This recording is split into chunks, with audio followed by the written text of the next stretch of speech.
Hola, te doy la bienvenida a un nuevo vídeo de Microvalue. En esta ocasión vamos a hacer un mini curso del balance de situación de las empresas, repasando pues muy brevemente los epígrafes principales de un balance de situación que nos podemos encontrar a la hora de analizar y valorar una compañía. Cualquier sector pues tendrá en común todos los epígrafes que a continuación pues mencionaremos. Habrá alguno diferente en función de un sector específico, pero en el 99% de los casos nos encontraremos pues muchos de los epígrafes que comentaremos a continuación y que tomaremos de ejemplo alguna compañía conocida. Sin más, vamos allá. Bien, a modo de índice, pues básicamente vamos a hablar de estos siguientes 4 bloques, una pequeña introducción, pues explicando un poco lo que es el balance de situación de una empresa, muy brevemente, y después pasaremos ya a repasar epígrafe a epígrafe todos y cada uno de los principales que nos podemos encontrar en un balance de situación de manera ordenada, empezando por el activo, que es lo que nos encontramos normalmente a la izquierda en un balance de situación. Después pasaremos al patrimonio neto, que es lo que nos encontraremos normalmente a la derecha en la parte superior, y finalizaremos con el pasivo, que es lo que nos encontraremos en la parte derecha en la parte inferior. El activo básicamente es lo que posee bienes y derechos que tiene la propia compañía. El pasivo es lo que debe, es decir, obligaciones de la compañía a futuro. Y el patrimonio neto pues básicamente es la diferencia entre el activo y pasivo, que básicamente es el valor, digamos, de la compañía, el valor contable, el valor en libros de la compañía, que básicamente son los beneficios y capital acumulados durante todo su tiempo en vigor, ¿no? Bueno, como digo, empezaremos por el activo de la compañía, que son los bienes y derechos de la misma. Básicamente, la manera de ordenar más habitual es esta. Como decía, el activo se encuentra a la parte izquierda y patrimonio neto más pasivo a la parte derecha. Siempre va a cuadrar, el activo es igual al pasivo más patrimonio neto, y la manera de ordenarse es de arriba a abajo, de manera descendente, de menor a mayor liquidez. Es decir, en el caso del activo nos encontraremos en la parte de más arriba los activos menos líquidos. En este caso pues normalmente va a ser el inmovilizado, ¿vale? Porque un inmueble no lo puedes vender de un día para otro. Y en la parte inferior, la más abajo de todo, pues nos encontraremos la tesorería de la empresa, porque es la que tiene mayor liquidez. Por el medio nos encontraremos otros epígrafes como clientes o existencias, que forman parte del negocio, de la actividad de la compañía, y que por tanto pues son más líquidos que la nave de una empresa, que no vamos a vender al menos en el corto o medio plazo. Y en la parte derecha pues un poco lo mismo. Las deudas a largo plazo pues irán más arriba, las deudas a corto plazo pues irán más abajo, tanto la parte financiera como la de proveedores o deudas fiscales o lo que fuera, ¿no? Es un poco el orden que nos encontraremos siempre, al menos en la contabilidad occidental, y bueno, para que veamos de un vistazo y entendamos de un vistazo pues un balance, pues está muy bien este pequeño resumen.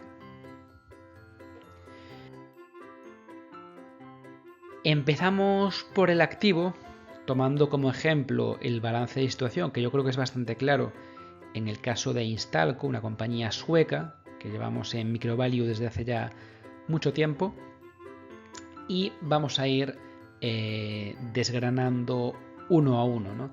El goodwill es el fondo de comercio, es básicamente la diferencia, y ahora entraremos a valorar, analizar en detalle los principales epígrafes o los que pueden surgir más dudas.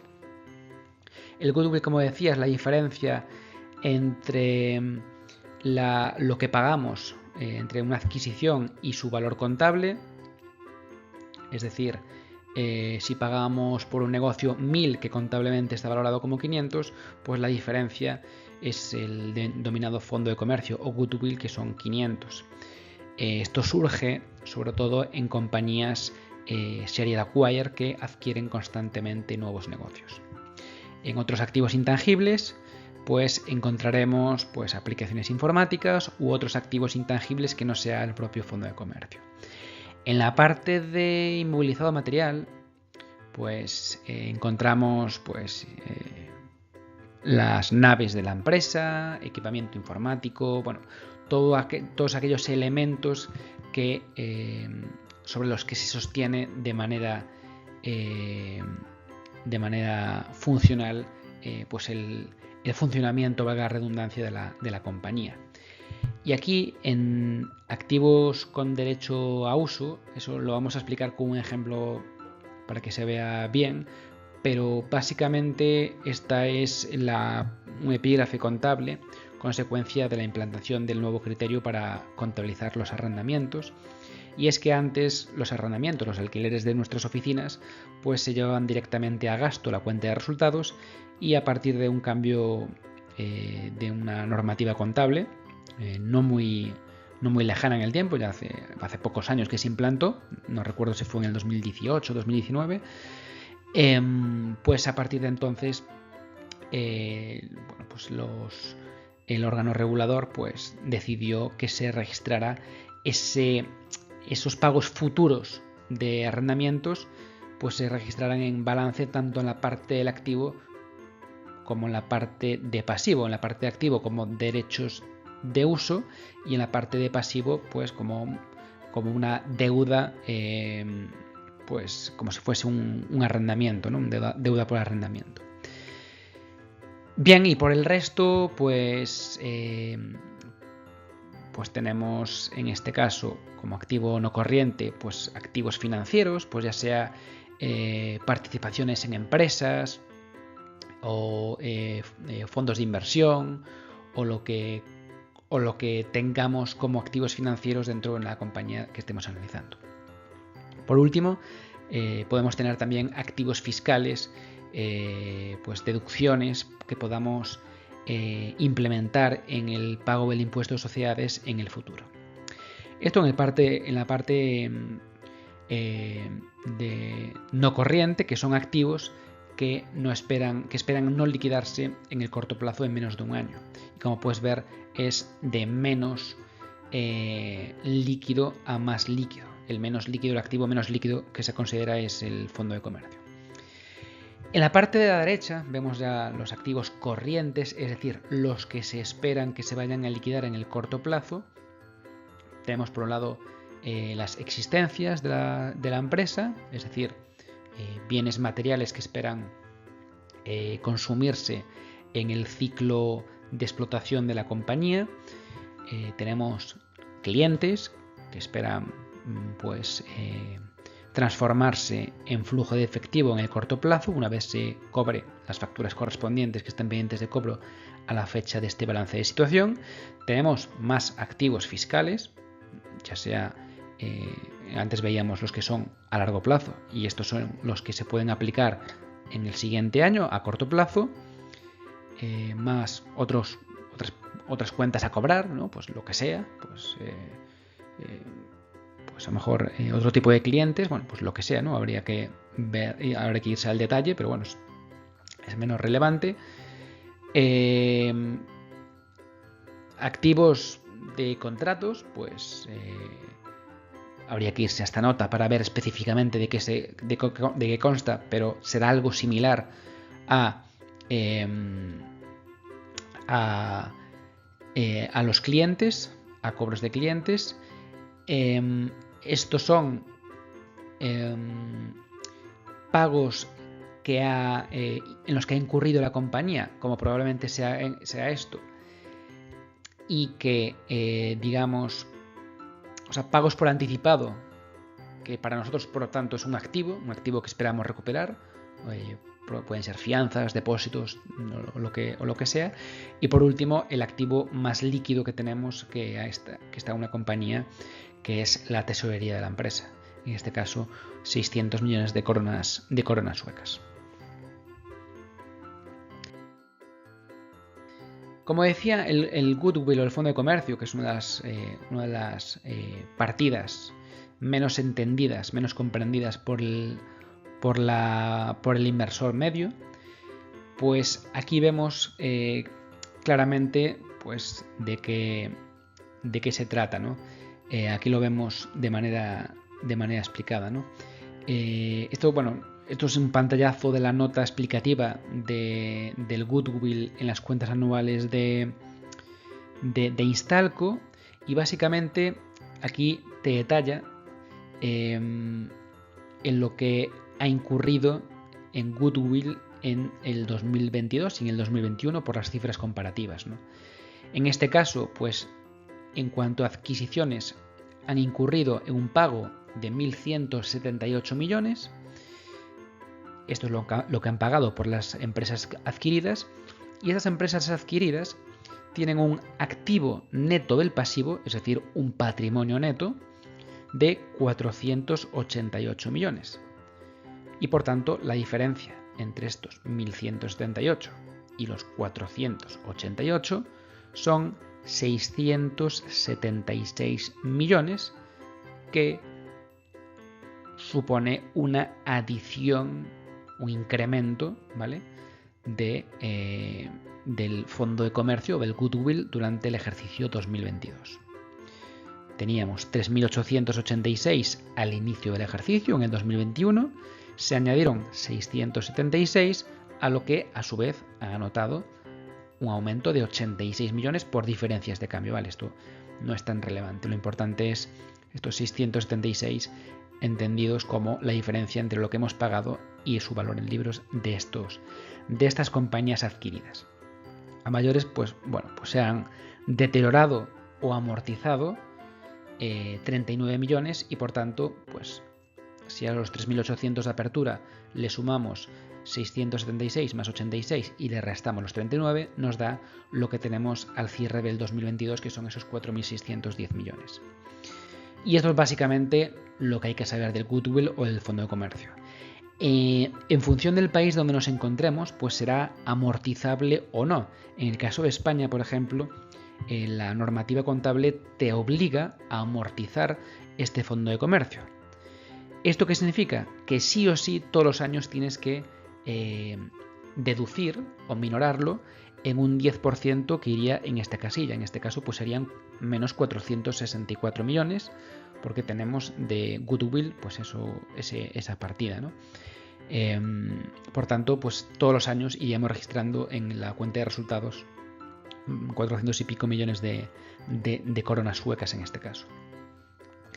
Pero en otros países, pues tienen otra normativa contable, y en el caso de Suecia pues no es obligatorio. Sí es obligatorio someter a tus compañías adquiridas, a tus filiales, someter ese fondo de comercio a un test de deterioro. Es decir, esto significa que tienes que hacer una valoración de las compañías, y si esa valoración que tú estimas en base a unas proyecciones financieras y a un descuento de flujos de efectivo, pues si tus valoraciones son inferiores a su valor contable, pues tienes que proceder a su deterioro, que es lo que ha sucedido con Instalco. Algunas de sus filiales pues a su criterio han estimado que valen 40 millones de menos, pues han aplicado un deterioro de 40 millones en 2022. Y esto es básicamente lo que hay que saber en cuanto al fondo de comercio.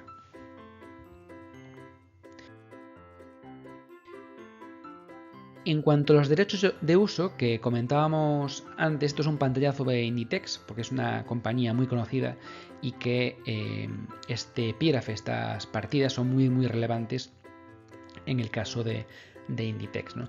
Básicamente, en este epígrafe, en el epígrafe de derechos de uso, se registra la valoración del derecho de uso del activo subyacente, en este caso los locales arrendados, durante el plazo en el que se pues tengan como arrendados pues esos locales. Si tienes 2 locales arrendados a 10 años vista, pues serán,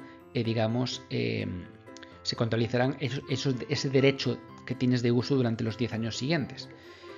Para aquellos contratos, pues lógicamente en el grupo Instalco o grupo Inditex, en su caso, pues sea arrendatario. En este caso, pues Inditex tiene en el activo no corriente 4.900 millones de euros, en este caso, de derechos de uso por los locales que tiene arrendados, y en el pasivo se anotará un pasivo de arrendamiento a largo plazo. Pues en este caso tiene 3.900 millones y 1.500 millones a corto plazo. La diferencia viene básicamente porque falta la parte del activo, del activo corriente, que tendrá pues la diferencia básicamente, ¿no? Pero es eso, ¿no? O sea, básicamente te anotas el activo por el derecho de uso y disfrute de tus locales arrendados en el futuro, durante la vigencia de los contratos que tengas firmados a esa fecha, y la deuda que tengas a futuro como consecuencia de ser titular de esos arrendamientos.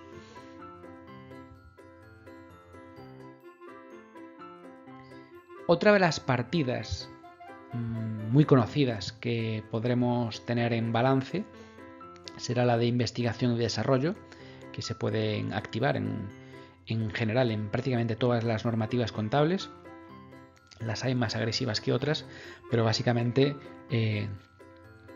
pues en muchas pues lo permite y en otras es incluso obligatorio.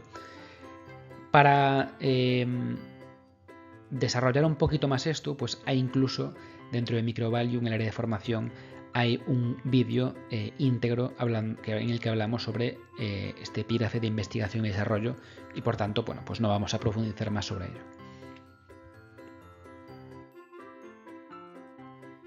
Después hay otros activos, ¿no? Como he comentado, existencias, activos fiscales, clientes y otras cuentas a cobrar, inversiones financieras y tesorería, que son más conocidas, que no hace falta explicarlas demasiado, más allá de lo que ya hemos mencionado. En cuanto al patrimonio neto, pues básicamente, como decía al principio, es la diferencia entre el activo y el pasivo, o básicamente lo que vale contablemente la empresa. Si a lo que tenemos o nuestros derechos y bienes le restamos lo que debemos y nuestras obligaciones, pues básicamente nos saldrá el valor contable de la compañía o el valor en libros. Y esto es básicamente lo que quiere decir el patrimonio neto o el equity en inglés, o el net equity. Este equity estará compuesto básicamente por el capital social, que en este caso es muy poco relevante. Esto es el capital social, pues el típico, ¿no? De esos famosos 3.000 euros en sociedades limitadas en España, los 60.000 en sociedades anónimas, que pone el socio o los socios para iniciar un negocio. Por tanto, bueno, en este caso pusieron 1 millón, que está pues, redondeados, pues a lo mejor 600.000 coronas.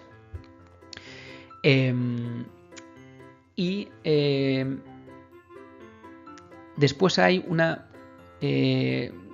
reserva premium, una reserva en español es prima de emisión, que a continuación vamos a pasar a analizar, porque bueno, es un poquito más diferente, ¿no? Es lo equivalente a capital social, pero tiene otra connotación, ¿no? Ahora lo explicaremos. Básicamente tenemos otras partidas que son reservas y beneficios acumulados. Vale, a lo largo del tiempo una compañía va generando beneficios, y esos beneficios, si no se distribuyen como dividendos, pues se van acumulando en el patrimonio neto en forma de bueno, pues en este caso beneficios acumulados o bien como reservas. Eso es básicamente lo que quieren decir estos dos epígrafes. Y al mismo tiempo, si tenemos filiales en las que no participamos al 100%, pues se nos genera esta partida, este epígrafe, que en español se llama socios externos. Y todo ello pues conforma el patrimonio neto o el equity de una empresa. En cuanto a la prima de emisión que comentaba ahora, el share premium en inglés, básicamente tú cuando inicias un negocio, vamos a poner un ejemplo muy sencillo, ¿no? Tú inicias una SL en España, pones 3.000 euros, ¿vale? Y va pasando el tiempo, vas trabajando en la empresa, y esa empresa que empezó con 3.000 euros, pues ha tenido éxito durante un tiempo, el que sea, y al cabo de, me lo invento, 10 años, pues el patrimonio neto de esa empresa, como consecuencia de un éxito empresarial, por el motivo que sea, pues el patrimonio neto asciende a, me lo invento, 10 millones de euros, o 1 millón de euros, o lo que sea, ¿no? Muy elevado.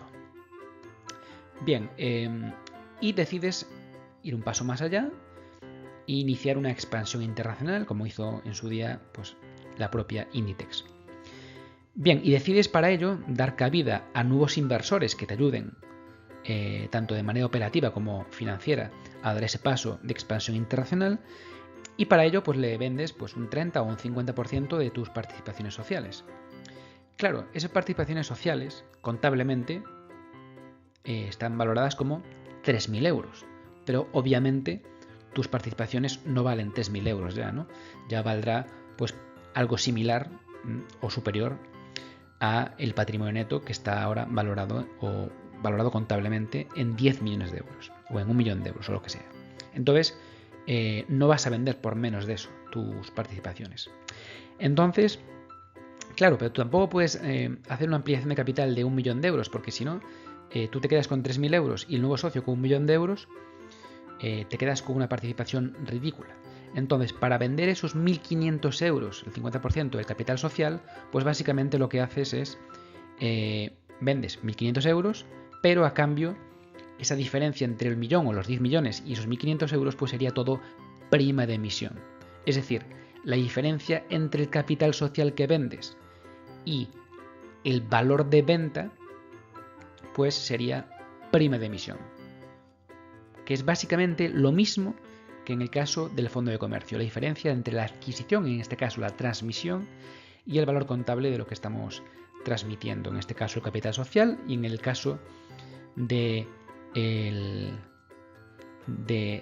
una compañía que adquirimos, pues el patrimonio neto de la compañía adquirida que se convierte en filial. Y es básicamente lo que sucede en estas compañías, ya sea bien a través de una ampliación de capital o de lo que sea. Pero básicamente la diferencia entre ese valor en libros de capital social para dar entrada a nuevo accionista y el propio valor de venta, pues es lo que se llama prima de emisión.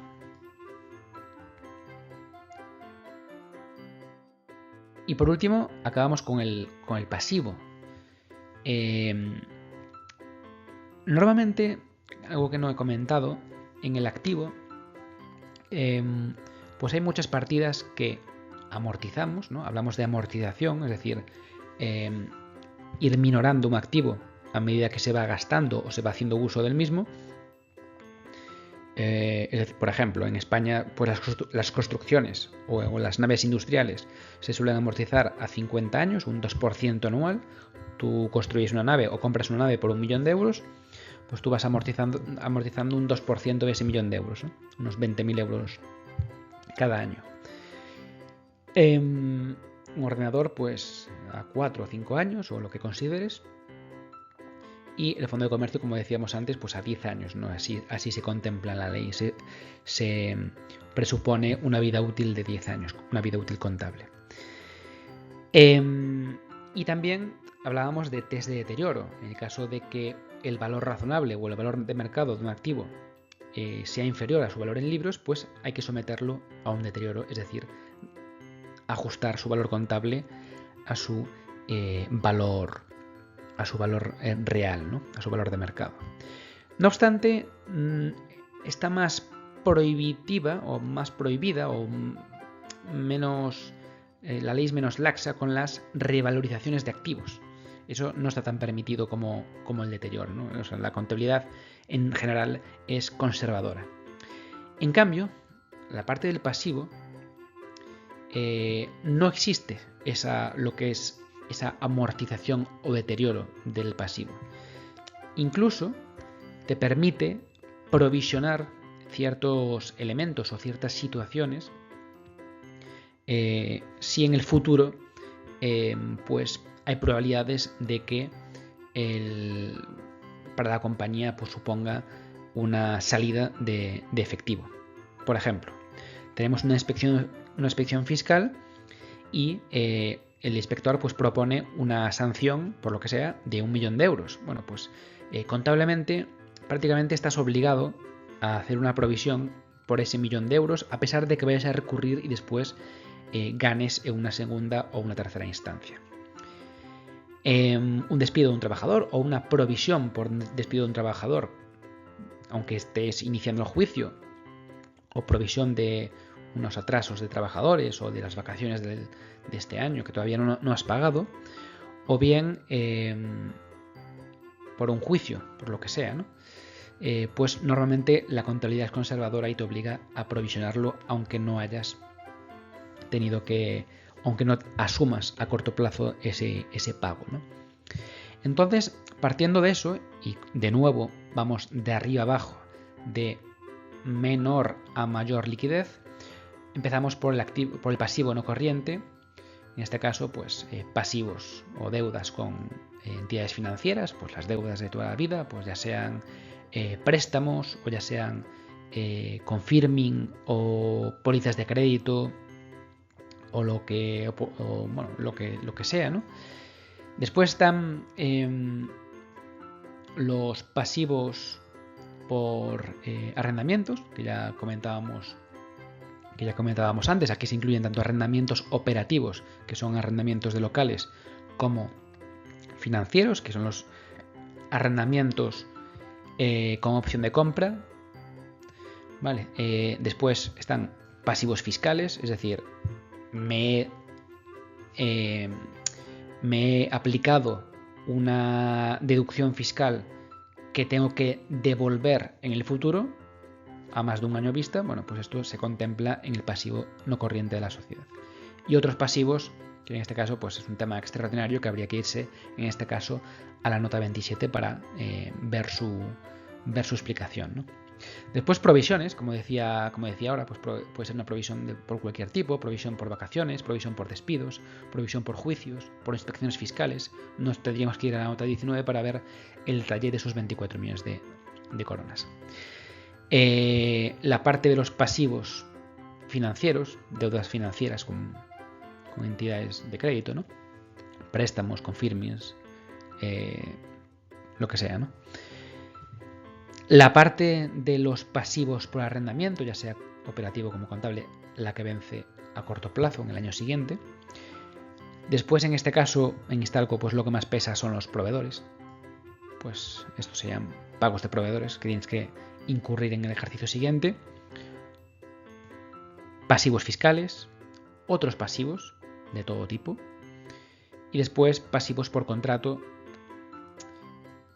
Y esto también serían pasivos diferidos, ¿no? Estos serían básicamente los accrued expenses, son gastos acumulados, ¿no? O gastos que se pagarán en el futuro, y los ingresos diferidos, incluso también los pasivos contractuales son pagos por adelantado que recibe una empresa por productos o servicios que se entregarán o se realizarán en el futuro. Esto es muy habitual en este tipo de compañías que van por contrato. O incluso en compañías tecnológicas que tienen suscripciones que cobran por anticipado y por tanto tienen un pasivo porque han cobrado antes de prestar el servicio, por tanto tienen un pasivo que sería como una fianza o un depósito, ¿no? Por ponerle un sinónimo, ¿no? Entonces básicamente los epígrafes más importantes del activo, patrimonio neto y pasivo. Y bueno, después dentro de cada sector hay diferentes epígrafes concretos. Bueno, pues en el sector bancario, por ejemplo, pues tienen diferentes epígrafes específicos. Dentro de la construcción tienen otros, aseguradores tienen otros, pero en el 99% de los casos pues van a coincidir con estos, ¿no? De todas maneras, cualquier duda o cualquier sugerencia, pues la comentamos en la sala de Discord.